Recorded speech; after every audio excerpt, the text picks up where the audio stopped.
ನಮಸ್ಕಾರ ಎಲ್ಲ ರೈತ ಬಾಂಧವರಿಗೆ. ನನ್ನ ಹೆಸರು ಸಂತೋಷ್ ಬ್ರದರ್ ಅಂತ. ಕೃಷಿ ಯೋಗಿ ಚಾನಲ್ಗೆ ಸ್ವಾಗತ. ಆಲ್ರೆಡಿ ಈಗ ನಾವು ನೋಡ್ತಾ ಇರೋದು ಕಲ್ಲಂಗಡಿ ಬೆಳೆ. ಕಲ್ಲಂಗಡಿ ಬೆಳೆಯಲ್ಲಿ ನಮ್ಮ ರೈತರಿಗೆ ಈಗ ಆಲ್ರೆಡಿ ಫ್ಲವರಿಂಗ್ ಆಗಿ ಫ್ರೂಟ್ ಸೆಟ್ ಆಗ್ತಾ ಇದೆ.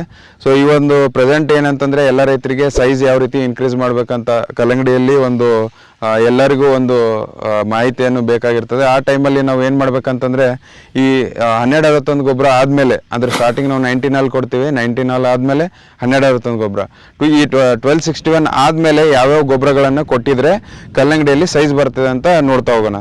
1216 ಆದಮೇಲೆ ನಾವು 1340 13 ಈ ಒಂದು ಗೊಬ್ಬರನ ನಾವು ಪ್ರತಿ ಒಂದು ಆಲ್ಟರ್ನೇಟಿವ್ ಡೇಸ್ಗೆ 3 ರಿಂದ 4 kg 1 ಎಕರೆಗೆ ಬಿಡ್ತಾ ಹೋಗಬೇಕು.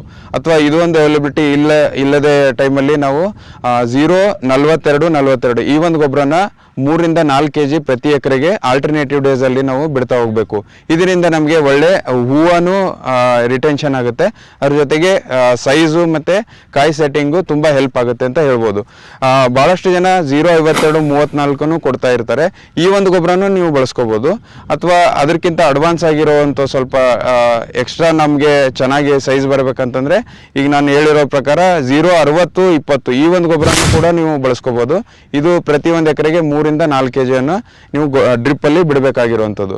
ಅದರ ಜೊತೆಗೆ ಏನು ಮಾಡ್ಬೇಕಂದ್ರೆ ಕಾಯಿ ಸೆಟ್ಟಿಂಗ್ ಆದಮೇಲೆ ಒಂದು ಸಣ್ಣದು ಒಂದು ನಿಂಬೆಹಣ್ಣು ಸೈಜ್ ಅಲ್ಲಿ ಇದ್ದಾಗ ನಾವು ಏನು ಮಾಡ್ಬೇಕಂದ್ರೆ ಒಂದು ಸ್ವಲ್ಪ ಗಿಡದಲ್ಲಿ ಸ್ಟ್ರೆಸ್ ಇರಬಾರ್ದು. ಆ ಟೈಮಲ್ಲಿ ನಮಗೆ ಆ ಸ್ಟ್ರೆಸ್ ಇದ್ದಿದ್ದ ಸಮಯದಲ್ಲಿ ಸೈಜ್ ಬರೋದಿಲ್ಲ. ಆ ಸ್ಟ್ರೆಸ್ ಬಯೋಸ್ಟಿಮ್ಯುಲೆಂಟ್ಸ್ ಅಥವಾ ಒಂದು ಸೀವಿಡು ಈ ಥರದನ್ನ ಸ್ಪ್ರೇ ಮಾಡ್ಕೋಬೇಕು.